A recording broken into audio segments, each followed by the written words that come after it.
Pliny's Ghost Story. Dedicated to twins Sam and Ellie, whose family support us on Patreon. Hello, this is Jana. Now, I have to let you know that I love a good ghost story. But Bertie doesn't like them because he gets spooked easily. But I'm really pleased because Halloween is coming up. And I've got the perfect excuse for us to put out some scary stories. But of course, this story comes with a wee warning. If you don't like being scared, please don't listen. We've got loads more non-scary stories that you can listen to anytime you like on storynori.com. This ghost story was written down by an ancient Roman called Pliny, who Bertie tells me wrote letters in Latin to his friends. In one letter, Pliny asked a Roman senator if he believed in ghosts, and then went on to tell him this story. There was in Athens a large and roomy house which had a bad reputation.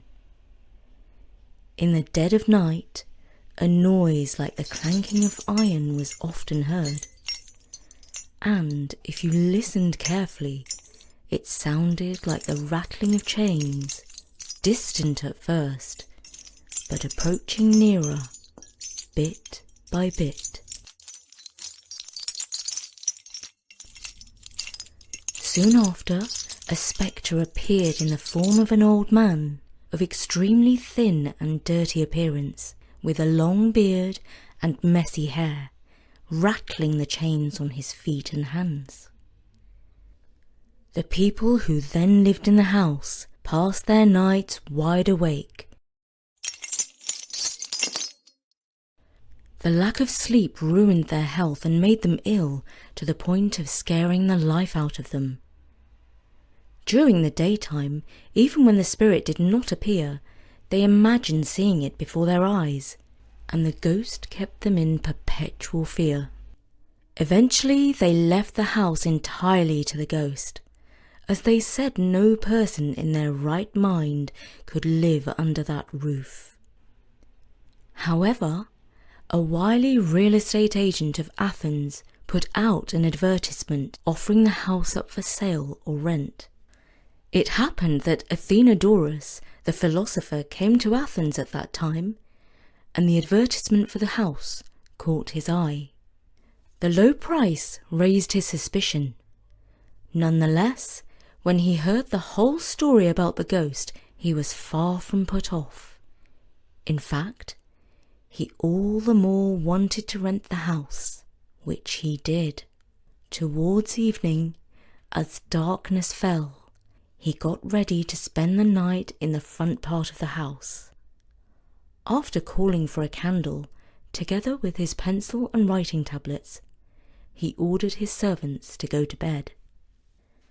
He wanted to occupy his mind, so as to prevent his thoughts turning to scary things, such as imaginary noises and spectres. So he kept himself busy, writing with the utmost concentration. The first part of darkness passed in complete silence. Nothing unusual happened, but just after midnight, he heard a clanking of iron and a rattling of chains. He neither lifted up his eyes nor laid down his pen. But in order to keep calm and collected, he tried to persuade himself that the sounds were anything but a ghost. The noise increased and advanced nearer, till it seemed at the door, and at last in the room. He looked up and recognized the ghost as it had been described to him. It stood before him, beckoning with its finger like a person who summons another. Athenodorus in reply made a sign with his hand that it should wait a little, and turned his eyes again upon his papers. The ghost then rattled its chains over the head of the philosopher. Athenodorus, looking up and seeing it beckoning, immediately arose, and candle in hand, followed it. The ghost slowly stalked along, as if weighed down by its chains, and turning into the courtyard of the house, suddenly vanished. Athenodorus, now being left alone, made a mark with some grass and leaves on the spot where the spirit had left him.